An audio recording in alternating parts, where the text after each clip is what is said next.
And also, truth crashed to earth, shall rise again. And finally, my friends, what time is it? You know the answer. You know the answer. Yeah, nation time, nation time, nation time. And now I've added a new addition to nation time. So it's not just a slogan, no, but the agenda will be slowly revealed.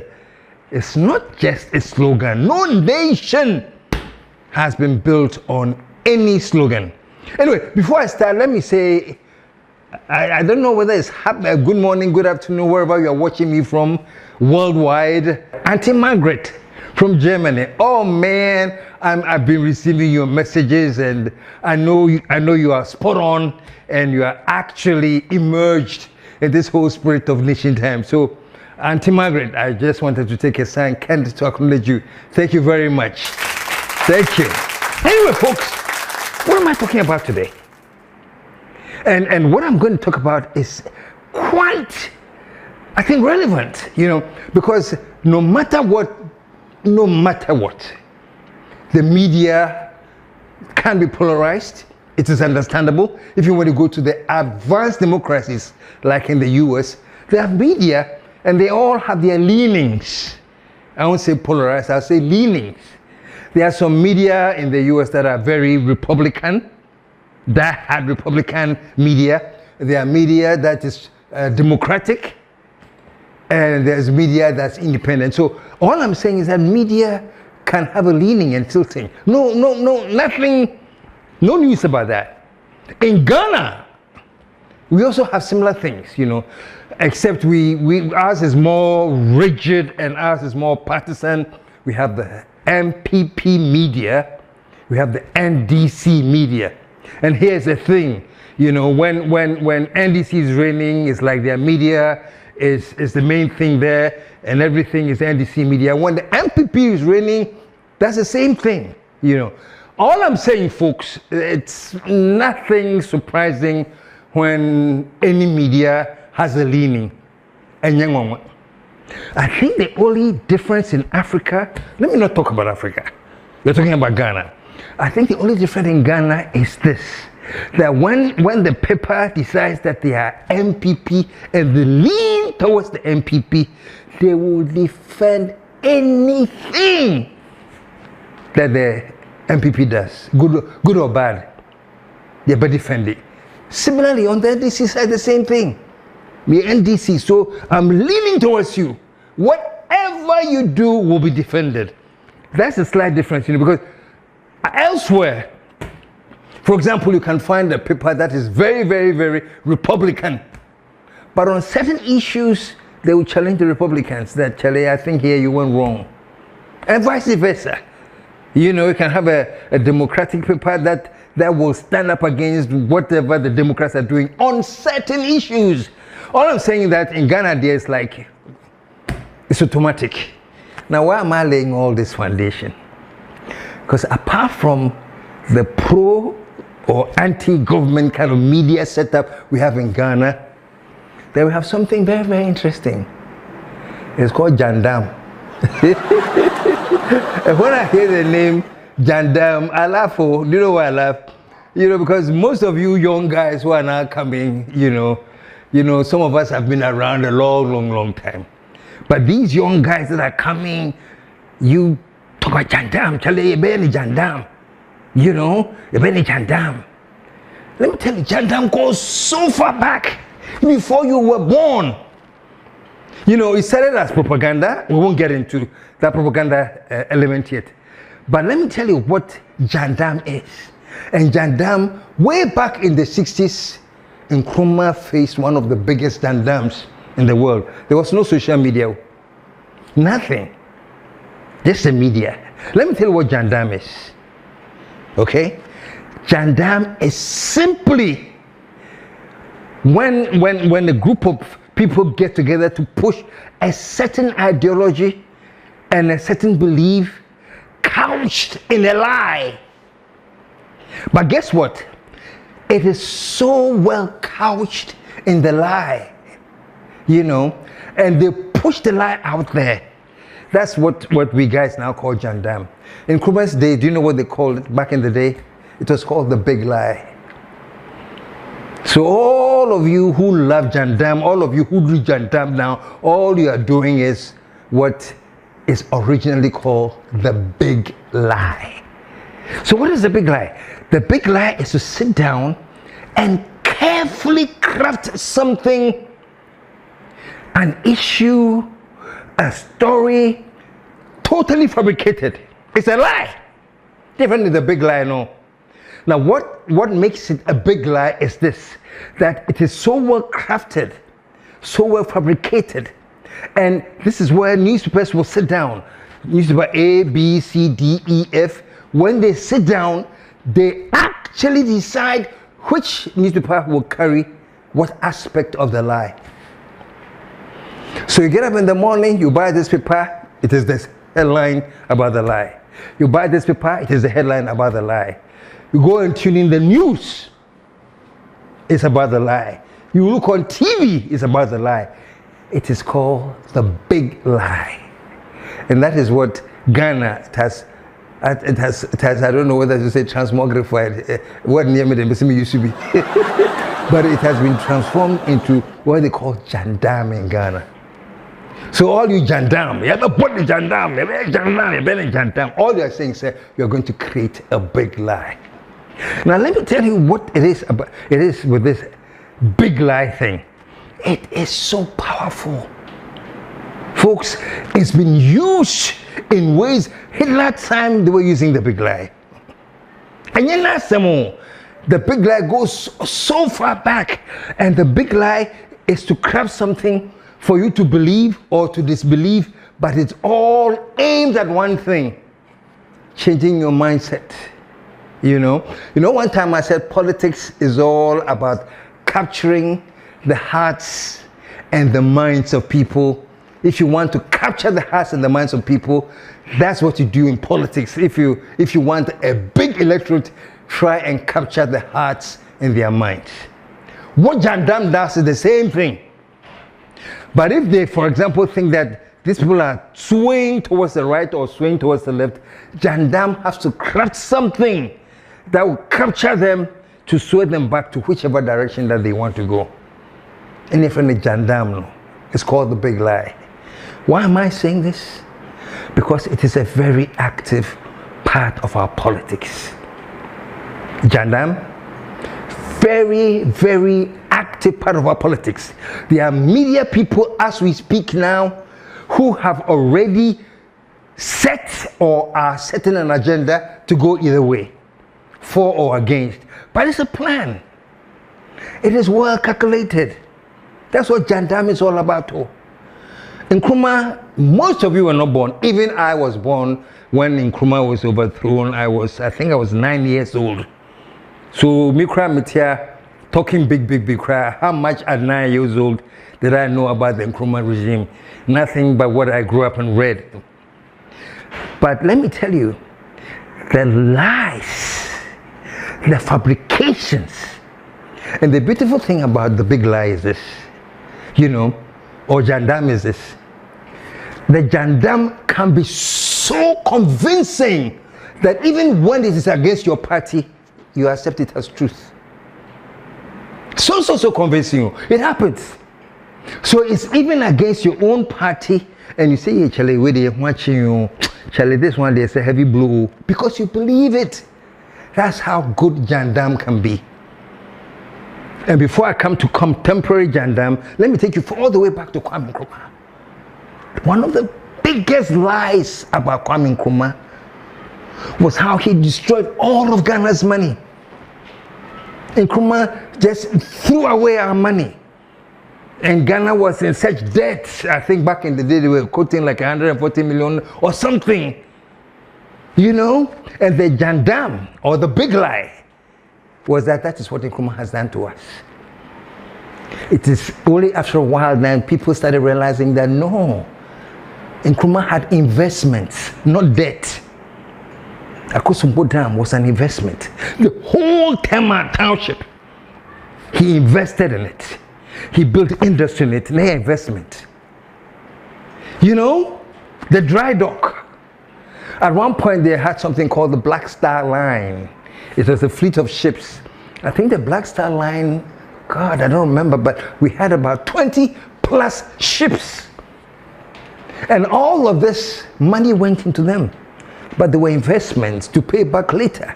But at the time of the coup, when the Janam then started, it was this big lie about how Nkrumah has messed up. And hear me out, folks.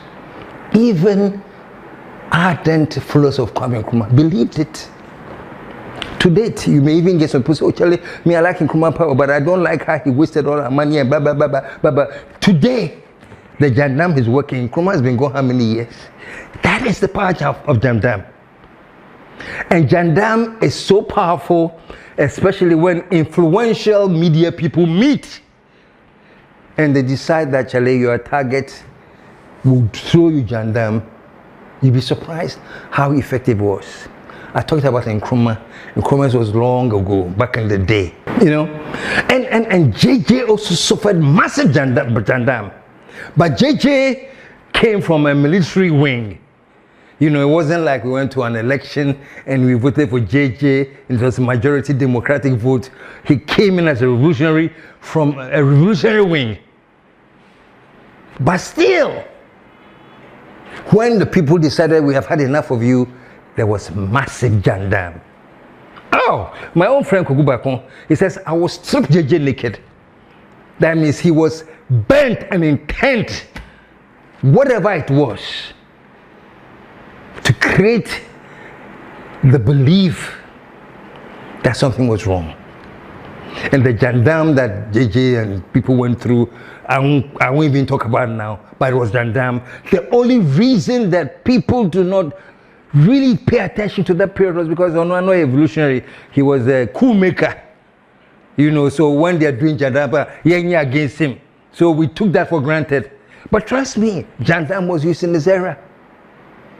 There was one time that the biggest news going abroad was this huge, what do you call it, jacuzzi that Nadu Kunadu had bought, and she was chilling in it. And it's amazing. Papers, crafted, talking about this. You believe it. Anyway, the big lie, that's what it is. So all you people in the media, Ghanaians, please understand the word Janam. Janam simply means a fabricated, created big lie. And you push the lie and push the lie and push the lie on radio. So you see in the newspaper, you see in the social media, everywhere you think, you see the lie, and then you start believing the lie. Janam. Let's come back to the recent times and how somebody as current as our current president, Mahama's first time presidency, well, especially after Professor Mills died and Mahama became the president, my goodness, Janam is what? And I'm talking about Janam that was so effective and so dynamic that even his whole communication team were confused, actually. They didn't know what to do. That is the power of Janam. That is the power of the big lie. How many lies didn't we hear? Me, I don't know about you, but at one point, I heard that Mahama had bought a hotel in Dubai. I read about this, I heard about this, and it was all over. And the reason I was thinking, is this Janam, was this true? Is this the big lie? No, you know why? I changed my mind that, oh, this story I hear is because one friend that I know, a very, very, very good friend of mine, who is a die-in-the-wool NDC. I kid you not. If he's listening to me, no, he knows he told me this. He said, oh, Charlie, Dubai will tell you true. That is the power of Janam. This is a die-in-the-wool NDC. He actually got to some point where he said, no! Mahama had a hotel in Dubai.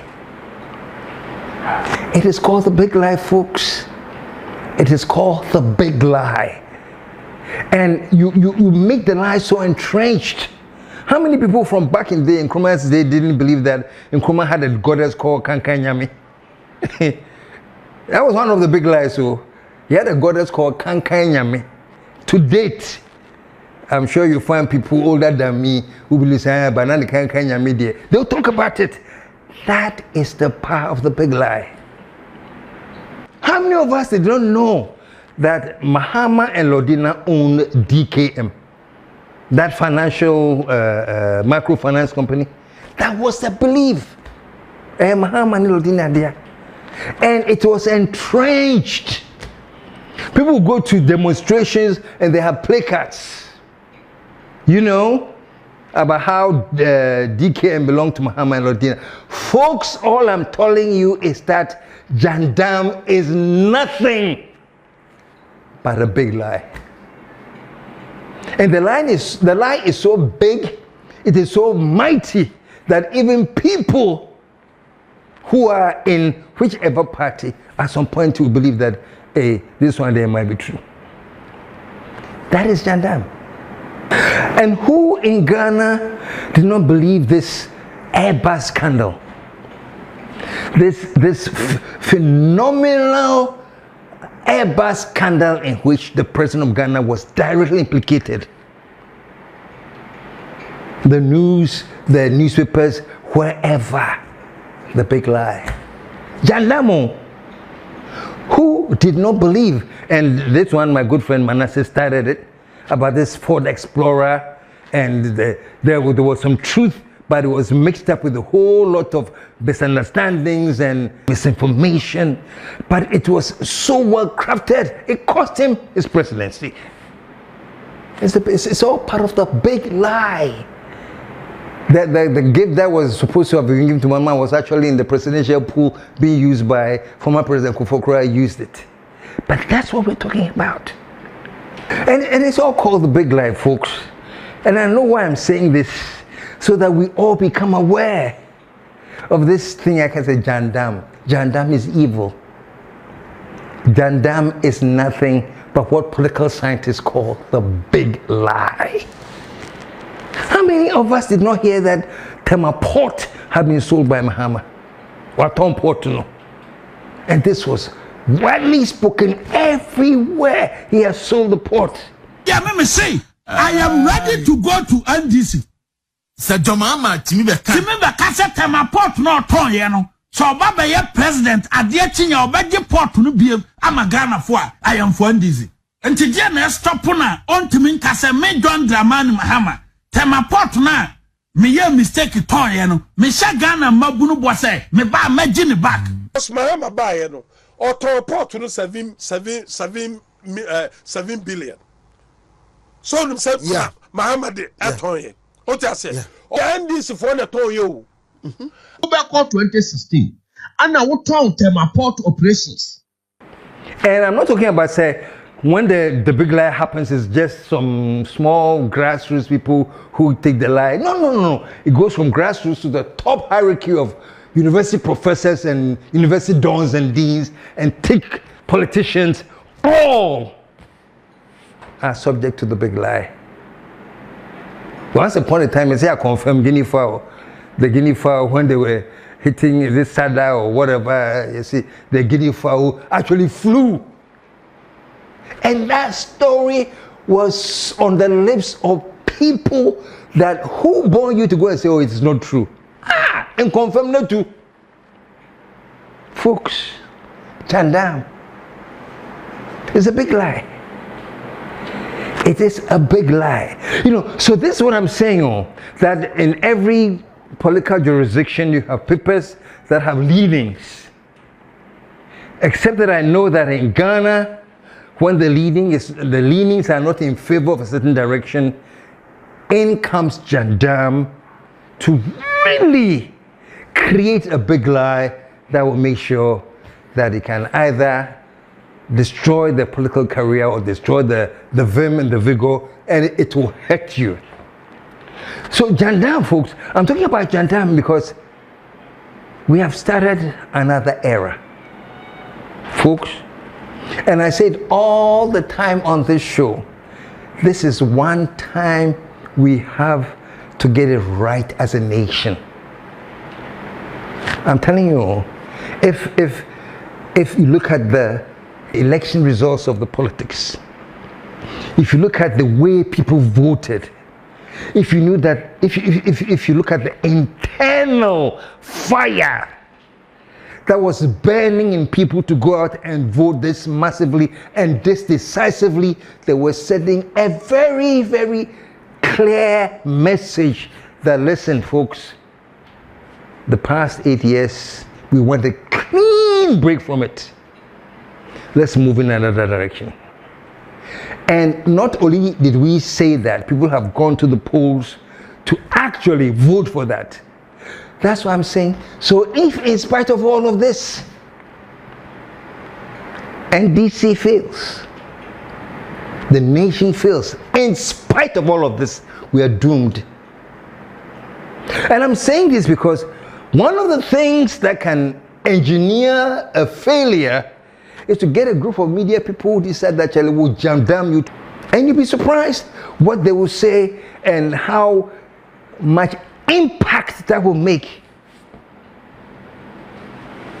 The only saving grace that we can have is that whichever government is in power, to make sure that they have a communications team that is tight, that will respond. I think recently, Mahama, what's his name? Manasseh wrote something and called Mahama the new clearing agent or something, the new chief clearing, something like that, about certain decisions the judiciary has made. And immediately I hear the Attorney General responded. I mean, come on, man. That was brilliant. The Attorney General responded that no. Maybe you agree with me, maybe you don't agree with me, but these are the reasons why we did what we did. The Attorney General responded. So this is what I'm saying, that Janam will not go away. But if whoever is in power now, and now is NDC, if you don't get a crack communication team that is out there to actually clear all kinds of misinformation, then sit down and watch tight, because plenty are coming. Oh, it hasn't even started. You know? It hasn't even started. Whatever you see that you think have started, as we say in Ghana, comedies. It hasn't even started. Plenty are coming. So I just decided to talk about Janam for Ghanaians to understand that Janam is not a recent phenomenon. When I see the small journalists now who think they are gurus of Janam and think that Janam has made them so powerful, so that now they have the power of the Janam to dictate the flow and direction of government, I'm telling you, please, chill. Janam was there way before you were born, but you have come up with a very nice name called Janam. Janam is known in political science and political history as the big lie. I can sit down here and tell you the series of big lies that came up against Kwame Nkrumah. That is why he was the most hated. Some of you may not know because you are not born. Nkrumah was the most hated and the most despicable person for Ghanaians. At one point, the government announced that if you have Kwame Nkrumah's book, if you're seen holding a book of Kwame Nkrumah, you could be arrested. They organized bonfires on university campuses to burn every book written by Kwame Nkrumah. That's the strength of the big lie. Nkrumah was so evil. This was the devil. And you have to clear everything Nkrumah has done. We burnt Nkrumah's books. Then they had bonfire. Nobody would dare publish an Nkrumah book. Back in the day, that's what we did to Kwame Nkrumah. But this is interesting. Truth crashed to earth, shall rise again. Burning his books, changing history, trying to cancel his birthday, on your founder, or day. At the end of the day, when BBC was doing a poll on who they consider the African of the millennium, was Kwame Nkrumah. Truth crashed to earth, shall rise again. So I'm also saying this. We have another chance to build this nation, folks. We have another chance to unite Ghana and move Ghana on And from where I'm sitting, the most deadly thing that can affect us can be Janam. The big lie. So Ghanaians, please be aware and stand by. And when you hear things, try and be discerning to know whether this is true or this is just a big lie. Because it hasn't started, but trust me, it will come. Trust me, it will come. And what I feel very, very sad about journalism or the media in Ghana is this, and then I'll move on to my next subject. The media is known as the fourth estate. There are three main arms of government. We have the executive, who is the president. We have the legislature, which is the parliament. And then we have the judiciary, the Supreme Court and other courts. These are the three arms of government. And there's another so powerful agency, which is supposed to be independent as well. And that's the media. That's why we take those three arms of government, and the media is called the fourth estate. And I'm telling you, when you have a responsible, dynamic, focused media, they alone can build a nation. And when you have a partisan, reckless media as well, they alone can wreck the nation. So me, I'm calling for the media. I don't care where you stand politically. You have the right to stand where you want to stand. So I don't care. But please, there's nothing called I'm a neutral. Only the media, I'm a neutral. That's bullcrap. You can't be neutral in the media. You can be truthful. And you can be truthful and practice Janam. If you disagree with the government, it's your right. If you disagree, I will definitely get to points where I may disagree totally with the direction of whichever government is in power and where it is going. So, I just disagree with them. And I can let them know, look, I disagree with what you say, but I'm going to go back door and create a lie and carve a lie so I can come up and then spread this lie. No, that is not the role of media. I heard this man saying one time that when the things were looking so bad and the economy was bashing them, then he stayed in his room to come up with a story on the Airbus. He said it. And he said that's part of politics. You have to understand where you have to do things like that to change the direction of the... He would sit down and come up with some angle on the Airbus and create a whole more news. Adopt a strategy to save a whole political party from a whole mess when the economy is bashing the whole government. I'm saying this on record. Economy Ghana for se come there. Obi antie de eka. Then makofa Airbus asemaba. Strategically, we see me there. Muna matimi carry Airbus assembly. Meba. I'm just trying to tell you that strategy is very key in politics. That is Janam. And lest I forget, Papano. Hey, the media is powerful. Do you remember Papano? We also saw that our former president, John Dramani Mahama, recently, we have saw a guest, Tracy Buachi and Mesbeh, showing off their houses. Where did they get the money to buy that house? And they keep on saying, Papano, my old man. Now this is what is in town now. Papano, the tall man, sir. Papano. You go to the Facebook and YouTube and stuff. You will know how the former President Mahama has used our money, and we know his pay. Where did he get the money to buy these houses for them? Because they are boasting about not one or two houses, or not one or two or three cars. Where did he get it from? Papano. I want to encourage Papano. And these are things that people sat down and thought about it and crafted. Be very, very, very, very careful. We have entered a new time. We have entered a new era And I have not made it any secret that I support a reset of this nation. I've started in my own small way trying to get Ghanaians to reset their minds and their thinkings, because it is needed and it will happen no matter how long it takes. No matter how long it takes, no matter how difficult it is, trust me, some of us, not just me, plenty of us are committed to seeing that this resetting is done. And we'll keep doing it and keep doing it. Now, some very little parts that I want to end the show on today.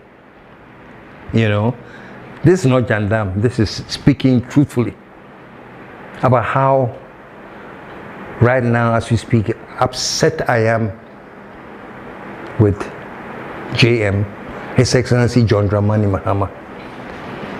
Master, I'm upset with you.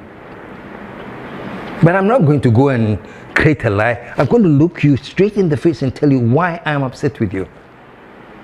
Now, everybody's wondering, why is KSM so upset? Let me tell you, folks. Mahama, for some strange reason, has decided that Ghana is turning 68.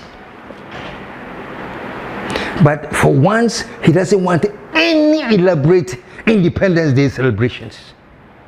On pet celebrations, but he doesn't want any elaborate Independence Day celebrations.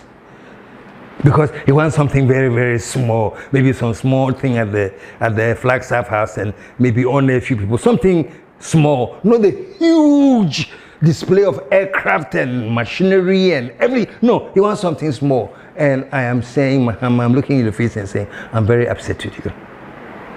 Listen, folks.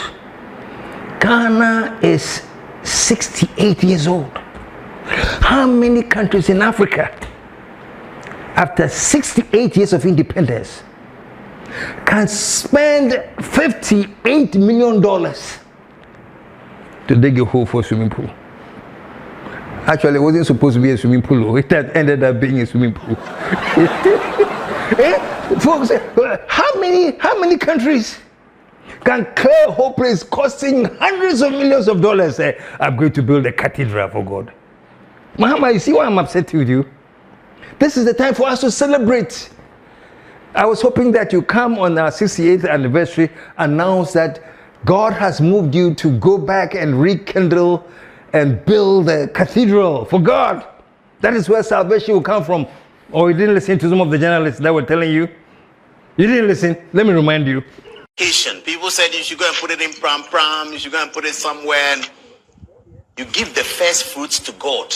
You remember Cain and Abel? That's the first thing that worried me. Have we forgotten the Cain and Abel story? You want to give something to God, you go and take it to some faraway place that is not yet developed. Why don't you go and develop the place, and when the place is prime, you give it to God? You give to God prime. You don't give to God far away. That's the first lesson. And we have to understand, as a country, we are a people with a culture. Nat Bruce said, we are coming from somewhere. And look at the history of our country. Is there not a missing jigsaw in the economic development and the greatness of Ghana? Can't you see that something is missing? What have we not done? The things you're asking finance minister to do to save the city, what haven't we done since 1961? We've done and done and done and done, and it's still missing. The God thing is significant. We have a society, a country that is overcome by demonic activity in the earth.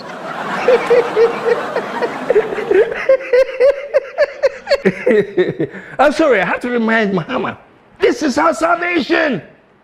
And you say you won't celebrate Independence Day. Say how? People have done dynamic things in this country. This beautiful lady, industrious. This is a symbol that Ghanaians should learn to emulate.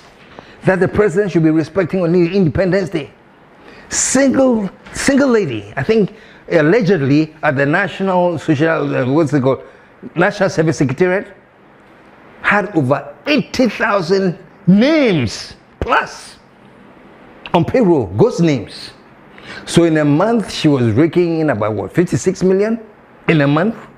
And multiply that times 12, that would be the year. And multiply that by times 8, that would be the 8 years. And John Dramani Mahama, you won't call her and honor her on Independence Day for creativity? And you actually have the nerve to tell us that you won't celebrate Independence Day at all. Anyway, folks, I don't want to talk too much. I just wanted you to see why, for the first time, you have seen me upset with my president for canceling Independence Day when there are all these magnificent things we could have celebrated. Okay, folks. Okay, I know. You know I'm kidding around. So let's just end on a serious note. I was so glad when I heard that information. Mahama has asked that rotational policy be suspended because of the need to scale down. And this has become necessary due to escalating costs. It has been discovered after some review that the rotation imposed additional costs. And therefore, at a time when our national budget is severely constrained due to economic difficulties, it was not going to be sustainable to keep rotating the national celebrations. Indeed, if I were to put figures on how much it costs to hold these celebrations, you will find that depending on where the celebrations are sent, there is significant cost implications. For instance, the last celebrations that were held in Ho cost the country a staggering 15 million Ghana cedis. There is a need to reprioritize government expenditure. And one of the areas where savings can be made is this independence celebration. He believed that it is entirely possible to hold modest but significant events to mark this important occasion without breaking the national purse. For that reason, he has decided that this year's celebration will not take on the spectacular form that we have been used to over the years. We are going to have a significant ceremony at the presidency, and this will ensure that we minimize the often huge financial implications that come with this celebration. Just the idea of deciding, essentially, I'm not going to celebrate 68 years of nothing. Mahama, I salute. We're expecting to celebrate 68 years of nothing. Chaos. That's what we're expecting him. And I say, Charlie, let's cancel this. I'm sure many people are pissed because now procurement was going to get into full gear.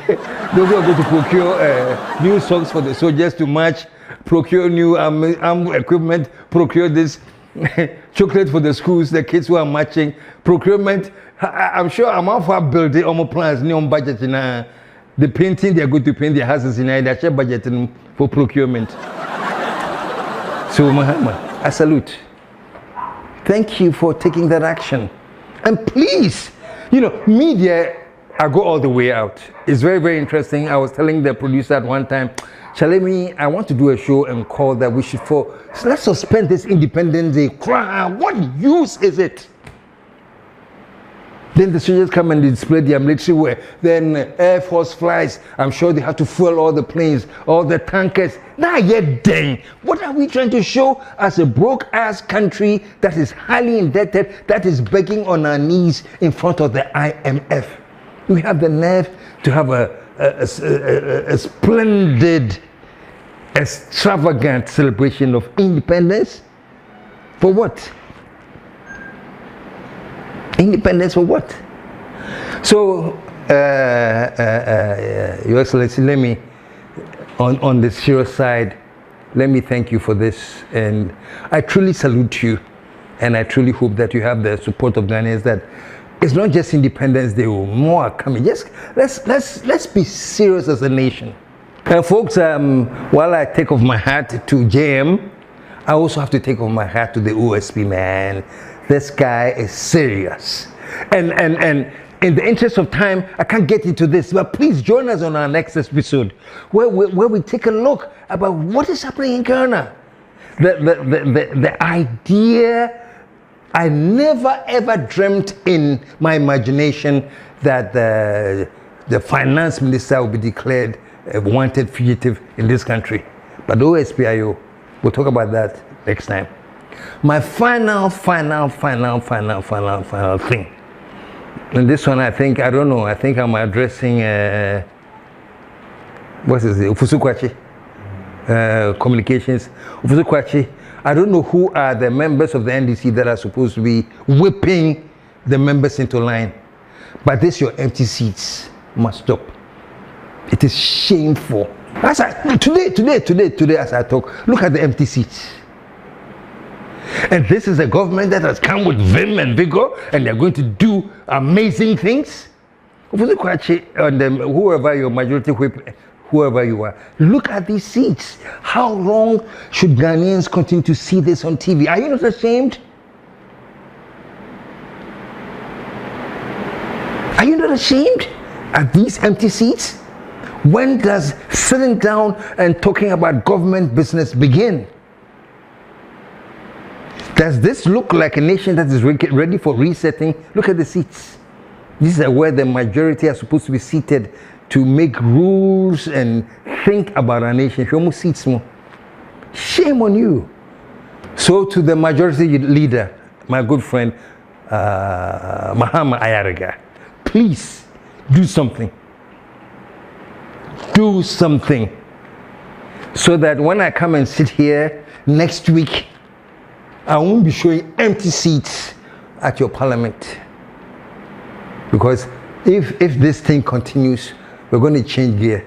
And I'm just going to sit here and do national sloganeering.